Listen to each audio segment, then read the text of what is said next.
Numéro 1. 2 acteurs de la série sont en couple. La réalité a dépassé la fiction. Jaime Lorente et Maria Pedraza, qui jouent Denver et Allison, sont amoureux dans la série Élite et le sont également dans la vie. Pour officialiser leur relation, les 2 acteurs de La Casa de Papel ont partagé sur leurs réseaux sociaux une photo sur laquelle ils sont sur le point de s'embrasser. Les amoureux ne se retrouveront pas dans la saison 3 de La Casa de Papel, mais ils pourraient se retrouver sur le tournage d'Élite, qui a été renouvelé pour une saison 2 par Netflix. Numéro 2. Il ne devait y avoir que 2 saisons. Au départ, la série n'aurait dû connaître que 2 saisons, mais face au succès international du feuilleton après son rachat par Netflix, La Casa de Papel reviendra pour 2 saisons supplémentaires, uniquement sur la plateforme de distribution. Alex Pina et Esther Martinez Lobato, les scénaristes, ont longtemps hésité à accepter l'alléchante proposition de Netflix. Nous n'étions pas sûrs d'avoir une bonne idée pour la suite, explique-t-il.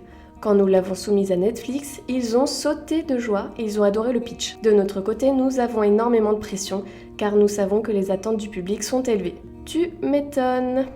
Numéro 3. La série aurait dû s'appeler autrement. La Casa de Papel, traduit littéralement la maison de papier, a failli ne pas s'appeler comme ça. Le showrunner Alex Pina avait à l'origine choisi pour titre Los Desahuciados, beaucoup moins simple à prononcer, qui signifie les expulsés en référence à l'équipe de cambrioleurs qui doivent s'exiler et être en cavale. Numéro 4. À l'origine, Berlin ne devait pas être le seul personnage malade. À la base, les braqueurs de la Casa de Papel devaient tous être atteints d'une maladie en stade terminal, raison pour laquelle ils sont choisis par le professeur. Inspiré de la série Breaking Bad, ça permettait d'expliquer pourquoi ils n'avaient rien à perdre. Une intrigue que le scénariste a préféré laisser tomber, sauf pour un personnage, Berlin. Numéro 5. Tokyo est inspiré d'un personnage de Luc Besson. Alex Pina a révélé s'être inspiré d'un film français pour un de ses personnages. Tokyo, interprété par Ursula Corbero, est en effet inspiré de Mathilda, jouée par Nathalie Portman dans Léon, que ce soit pour sa coupe de cheveux que pour son style vestimentaire. Numéro 6. Le premier épisode a été un véritable casse-tête.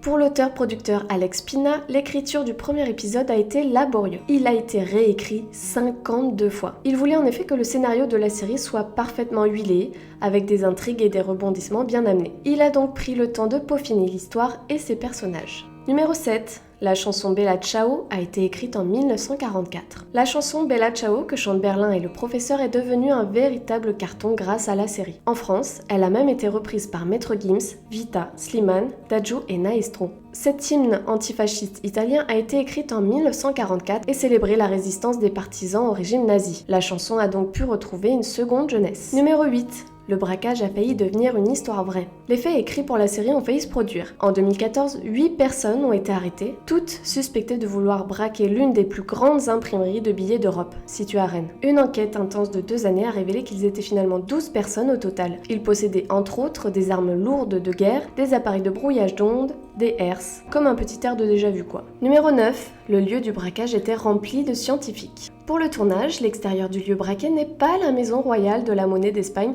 comme annoncé dans la série, mais le Conseil supérieur de la recherche scientifique. L'équipe ne pouvait tourner en extérieur que le soir et le dimanche pour ne pas déranger les scientifiques qui y travaillaient. Toutes les scènes en intérieur quant à elles ont été filmées en studio et ont nécessité une 40aine de personnes et 3 mois de construction. Numéro 10. Berlin sera dans la saison 3. On pensait le personnage de Berlin mort à la fin de la saison 2. Pourtant, Pedro Alonso, son interprète, apparaît dans la saison 3. Plusieurs théories circulent. 1. Il n'est pas mort. 2. Il a tourné des scènes de flashback ou d'hallucination. 3. Il va jouer son frère jumeau qui débarque. Et vous, c'est quoi vos pronostics ?